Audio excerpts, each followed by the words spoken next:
Imagine living your life after 50 and feeling energized and excited about your future.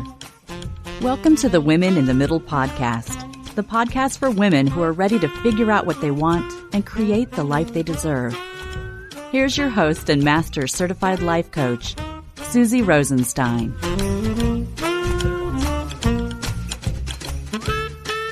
Hey there, this week we're talking about the 4 steps to solve your midlife happiness mystery. Let's go. Welcome back to the podcast Women in the Middle. I'm your host, Susie Rosenstein, your master certified coach, midlife mentor, and I am so glad to be here with you again. Now, I have to say I've been thinking about this topic for a while, and I have a feeling you have been too. Figuring out how to be happier or how to be happy. It's a big one, and you know what that means, right? It also means figuring out why you're not as happy as you want to be, like what is getting in your way. Sometimes it's a big mystery, and who doesn't like a big mystery? This whole thing kind of takes me into the Wayback Machine with math homework. You think you know the equation that will help you move forward and do well on the test. You've studied, you're aware of what you're supposed to do, but not so much. At least that's how it was with me and math. It does feel like a mystery. You're doing the things and you're stuck. Or you're not doing the things and you're also stuck. And that's what we're going to talk about today. But just quick, before we dive in, I want to invite you to have a book club type of experience with this podcast, Women in the Middle. I like to call this a chance to amplify your listening experience with all the good midlife stuff we're talking about here on the show. This is perfect for you when you're craving connection with more women in the middle because we meet together on Zoom. So you'll be hanging with me and other listeners of the podcast. Each month we take a deeper dive into one of the episodes together so we can share and learn to apply the insights together. It is super fun, and the only thing that is missing is you. And if you're listening in real time, I'm running a springtime happiness special right now for 50% off. Does that sound good?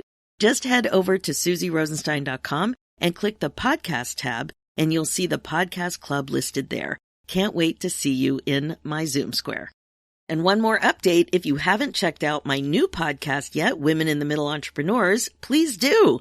We're having a lot of fun over there and sharing a ton of good stuff about the reality of running a business when you're a woman over 50. I would greatly appreciate your support too if you could share it with your friends and colleagues that you know would enjoy it. It's on iTunes and all the podcast places, including Spotify and your favorite podcast apps. It's also on my website at susierosenstein.com under the podcast tab. Okay, now let's dive into this week's topic, which is all about the 4 steps to solve your midlife happiness mystery. Let's start with a question. Why is happiness so elusive in midlife anyway? What's going on? Maybe it's the treadmill of life, autopilot thinking and doing. Maybe you lost track of who you are and what you want. And maybe you just kind of surrendered to stuckness.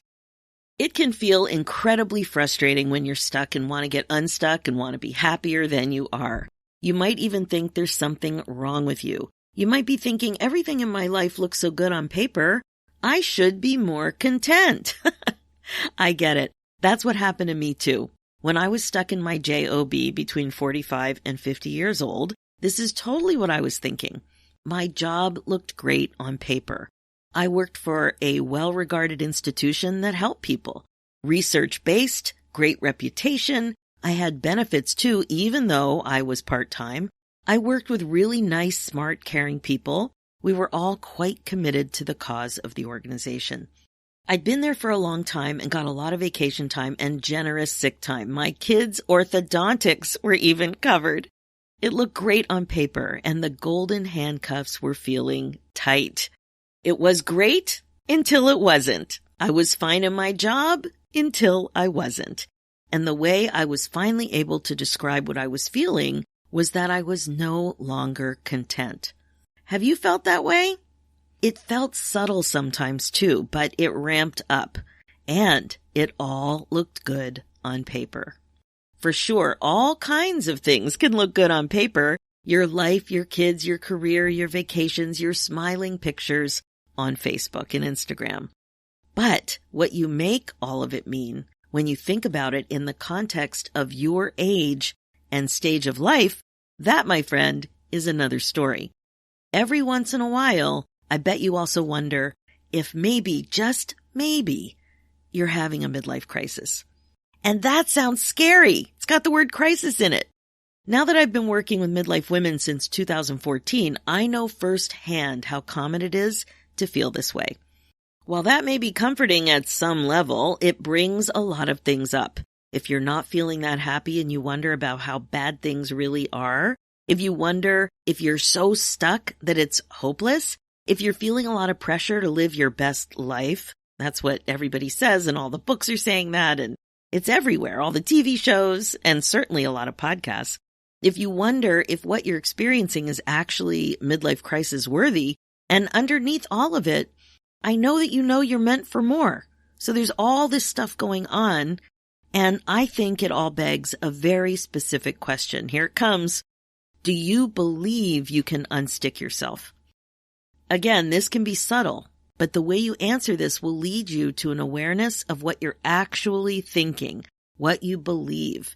And this, my friend, is the first step to solve your midlife happiness mystery.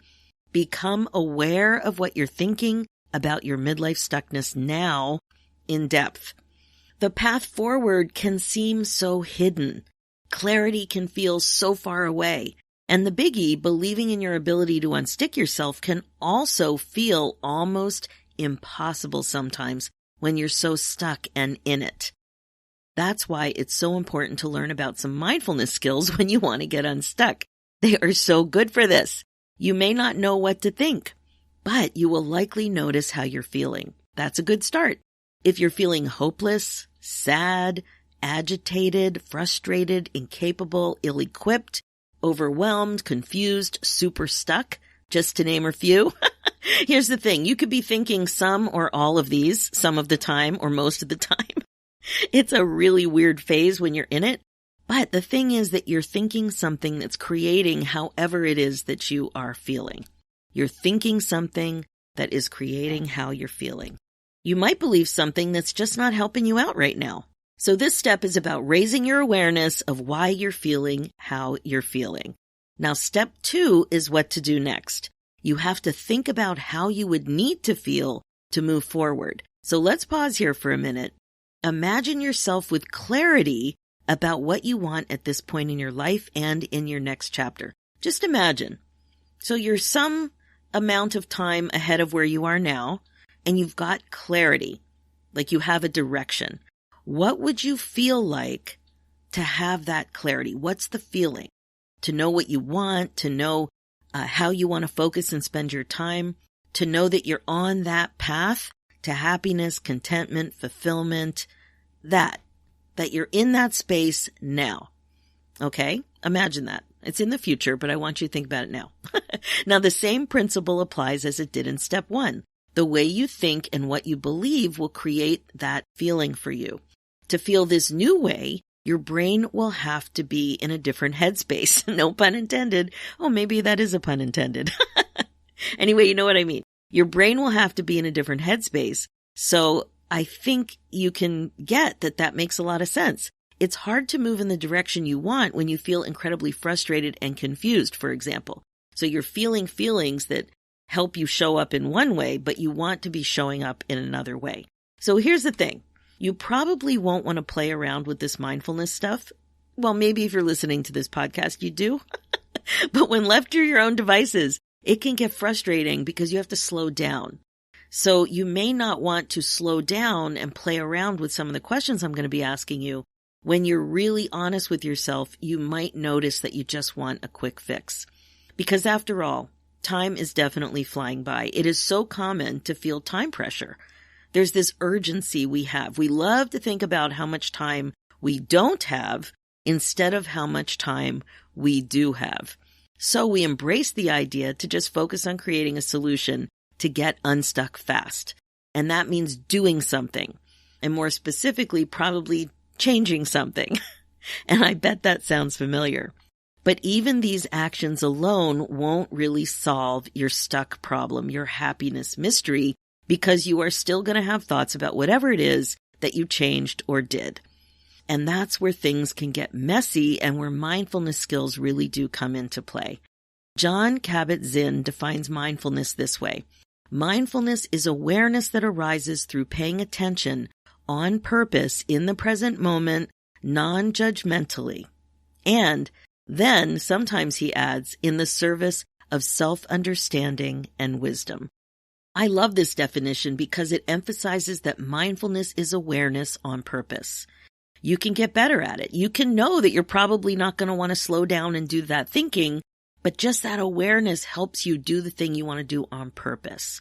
Awareness on purpose. And you can get really good at this. So when you're stuck, you may want to scurry away from the emotional stuff and the thinking stuff and just get to the good stuff, what you're calling the good stuff, which has to do with fixing the problem quickly, the change part, where you're happy and floating around with balloons or something like that. Somehow balloons and butterflies and daisies and all that stuff. It's like this quick image that you have around happiness. So when I was thinking about saying this, I was like, oh yeah, balloons. Balloons are a quick fix to happiness, aren't they? Okay, anyway, here's what I mean. Not the balloon part. So weight loss examples, let's think about that for a second. Weight loss examples tend to be a really easy thing to relate to when you're learning how to get unstuck. So here's an example that most of us midlife gals can usually relate to. Losing weight.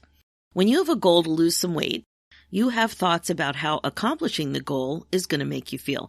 For example, you might think that everything will be so much better and you'll feel less self-conscious and more confident, or whatever positive emotion it is for you, once you lose the weight. So let's say you want to lose 20 pounds. If you're thinking about it, oh my gosh, when I release that weight, I am just going to be walking around with such confidence.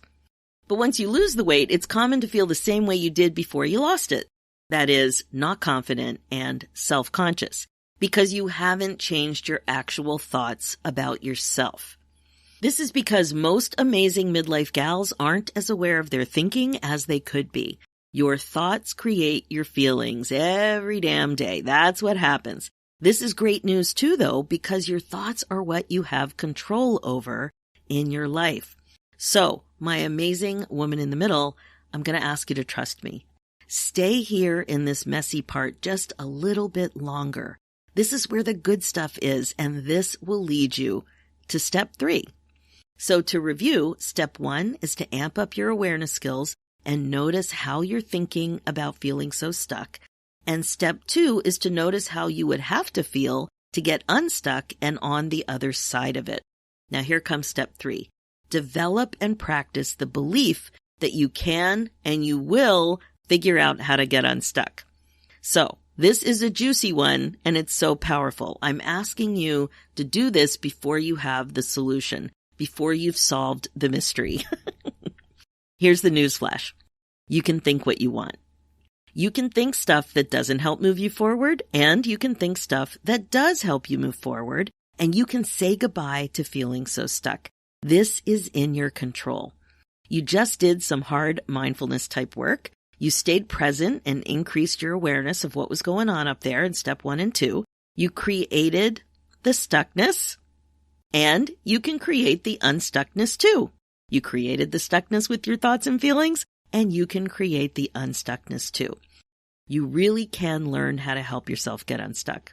Now, don't get me wrong. Getting yourself unstuck probably isn't going to happen overnight. Wouldn't that be nice? For me, I was stuck for 5 years. Can you imagine? And you can absolutely get some help. That's the main thing I do to help my clients.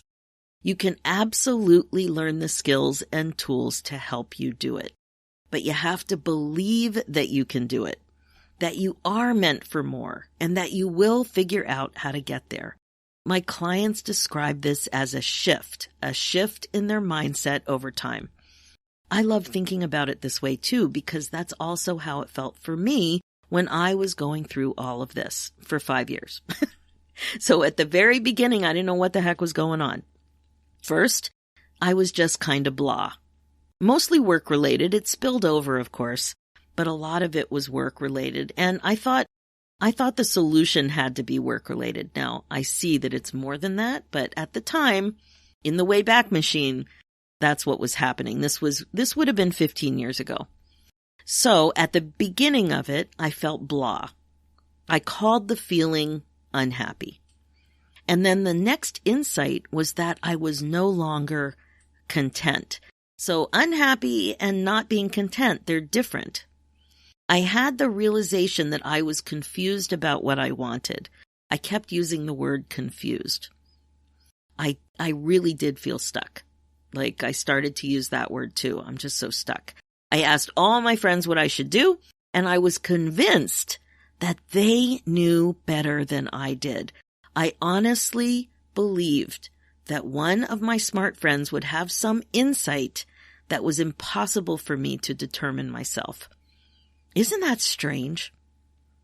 I mean, some of my friends I've known for a long time, but I know that input from friends and people who know you well can be very telling, but I really did think that they had the whole answer for me more than I did myself.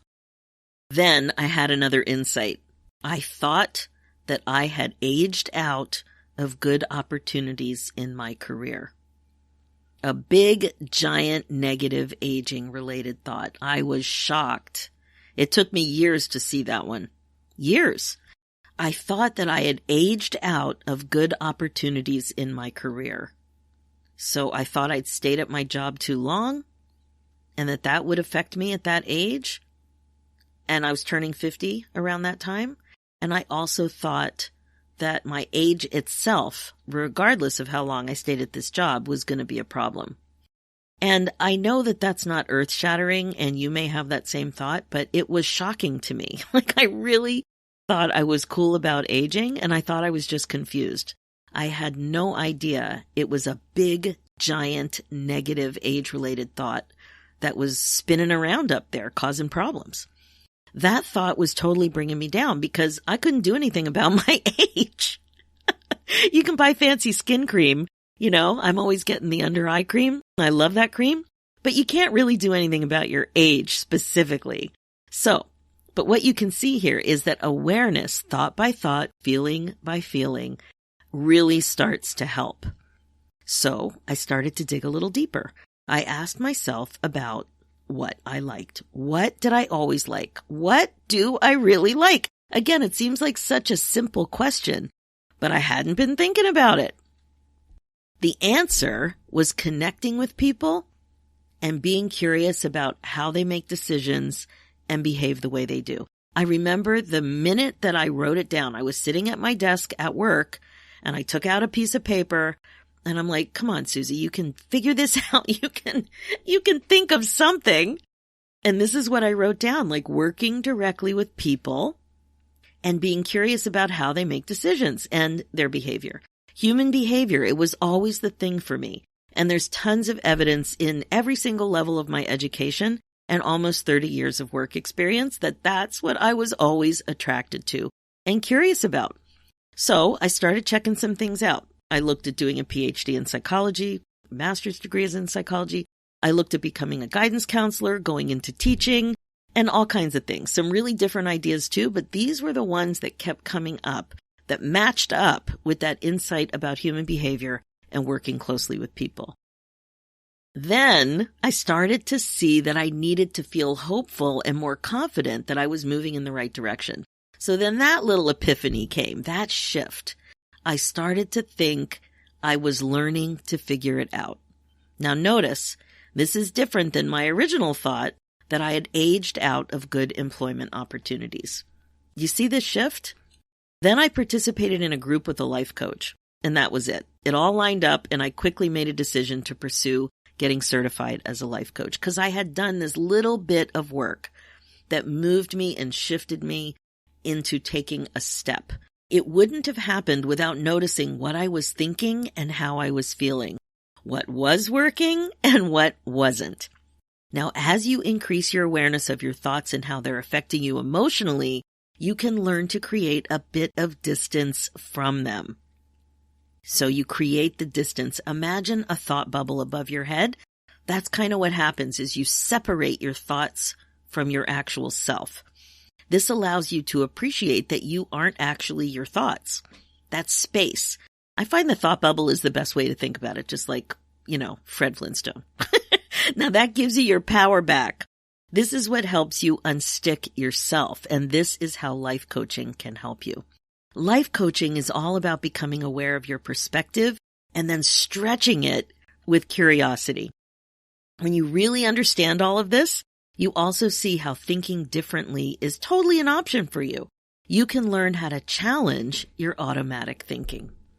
And this is what step 4 is all about. Challenge your autopilot thinking. Like I said, learning how to get unstuck is easier with help. It really is. You can absolutely learn to think on purpose, but because you've been thinking a lot of your thoughts for decades now, like, right? How old are you? It can be challenging to see how they are in the gray zone, and they aren't necessarily black and white. When we've been thinking stuff so long, we're pretty confident that that's the way it is. But I like to challenge you, really challenge you to think, is it really true? I like to describe it as we want to give those thoughts some wiggle room. Thoughts can be changed, thoughts can be tweaked, thoughts can be challenged, thoughts can be reconsidered. And that's where things get really interesting.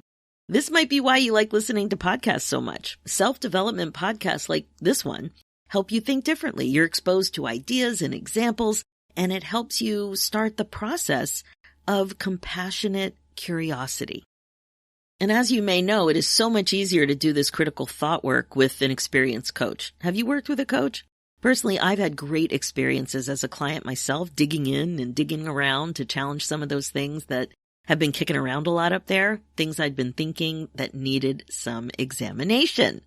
And it's super fun when you're in that safe space to do so. My clients have had huge and meaningful results too. I have a ton of testimonials on my website and have interviewed clients about their experiences too on several episodes and blogs. I'm going to post some in the summary notes if you're curious. And if this is something that you might be interested in as well, please reach out and book a free call. We can talk and see where you're at and how I might be able to help. I promise you, it is a powerful call with no pressure. But I'm telling you now, get ready. You're probably going to learn something. You're going to learn something about yourself. And if this sounds like it's up your alley, don't waste time. Just talk to me. Just talk to me about it, because I know we do have that time urgency thing. So just go to www.talktosusie.com, grab a spot in my calendar, and I will see you in my Zoom square. That's how that works. Anyway, there you have it. I have outlined 4 steps to solve your midlife happiness mystery. Here they are again.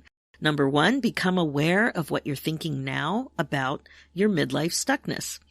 Number 2, think about how you would need to feel to move forward, and notice that your current way of thinking, it just isn't helping you feel that way. Step 3, develop and practice the belief that you can and you will figure out how to get unstuck. And step 4, challenge your autopilot thinking with curiosity. Now, of course, there's more you can do to be specific regarding your actual path forward, but you got to start here.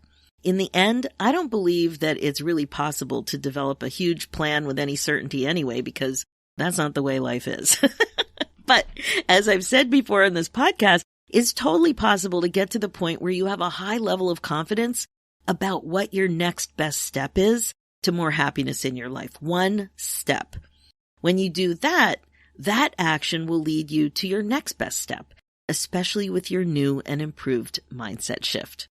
It works like a charm, and I can't wait for you to solve your own midlife happiness mystery too, because my friend, it's not only fun, but it's also something that you deserve. You deserve to create this kind of life for yourself. And if you need any help, I'm your gal. Okay, that is it for this episode. As you know, this podcast is all about how to love your life again after 50. It's really all about coaching you to become intentional and to incorporate mindfulness into your life as a regular practice. This is how you put yourself on your agenda. My focus as your midlife coach is to help you get unstuck, clear, and focused on your current values and priorities so you don't have regrets. I can help you create the success and happiness you're looking for. Seriously, if you're ready to change your life and learn the skills to unstick yourself with some masterful coaching, a top-notch curriculum, an infusion of creativity, and a warm, fun, and awesome community of like-minded women, let's talk about it. I would love to be able to help you get unstuck and happier and more fulfilled than ever before. So go ahead and book your momentum call at www.womeninthemiddleacademy.com and we will chat. I'm also excited to invite you to amplify your listening experience with the podcast by having more of a book club experience with all of the midlife stuff we're talking about. This is perfect for you when you're craving connecting with more women in the middle. So join the Women in the Middle Podcast Club. Just go to SusieRosenstein.com and click the Podcast Club button, and away you go. And remember, if you're listening in real time, it's on sale. What are you waiting for? And finally, for show notes and links, head over to www.SusieRosenstein.com and click the podcast tab and look for episode 352. You'll also see links there for my new show, Women in the Middle Entrepreneurs. So if you want to head over to that, all the info's there too. That's it. Thanks so much for listening. It's time for you to put yourself first, one thought at a time. I'm Susie Rosenstein, and I'll talk to you next week.